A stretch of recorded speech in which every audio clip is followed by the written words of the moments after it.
Lundi. L'émotion est vive en Haïti après le terrible accident survenu pendant le défilé du carnaval à Port-au-Prince, la capitale. Un chanteur monté sur un char musical a été électrocuté en touchant une ligne électrique, créant la panique totale dans la foule. Au moins 16 personnes sont mortes dans la bousculade. 3 jours de deuil ont été décrétés sur l'ensemble du territoire et des funérailles nationales seront organisées. Mardi. Au Sénégal, le parquet spécial a eu la main lourde contre Karim Wade. 7 ans de prison, une amende de 250 milliards de francs CFA ou encore la confiscation de tous ses biens. Voilà ce qu'a demandé la Cour de répression de l'enrichissement illicite à l'encontre du fils de l'ancien président Abdoulaye Wade. Dans cette affaire de corruption, Karim Wade risque aussi d'être privé de ses droits civiques pendant 10 ans. Verdict le 23 mars prochain.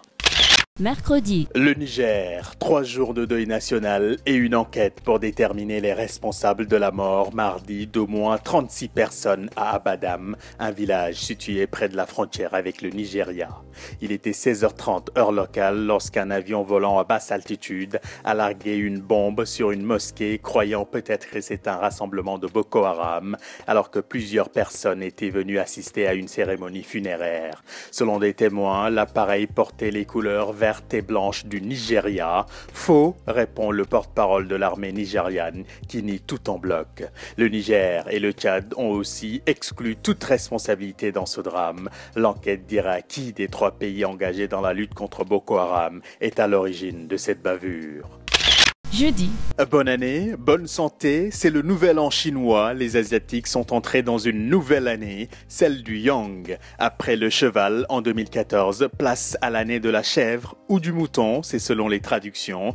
Et contrairement à ce qu'indique son nom, le nouvel an chinois ne se fête pas qu'en Chine, mais dans toute l'Asie. Retrouvailles en famille, danse du dragon, concert de feux d'artifice et de pétards pour éloigner les mauvais esprits. Le nouvel an chinois est célébré dans le monde entier. Selon les astrologues, l'année 2015 devrait être moins agitée que 2014. Elle promet d'être créative et conviviale.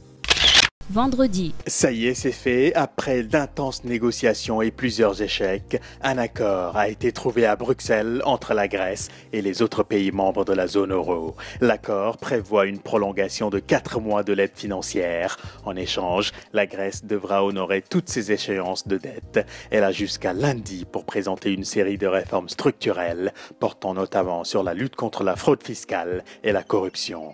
Si tout va bien, la Grèce recevra la dernière tranche des 240 milliards d'euros prévus en aide européenne et du FMI, soit un peu plus de 7 milliards. Le Monde, le Sénégal, Adja News. L'info avance. Bon week-end et bonne semaine.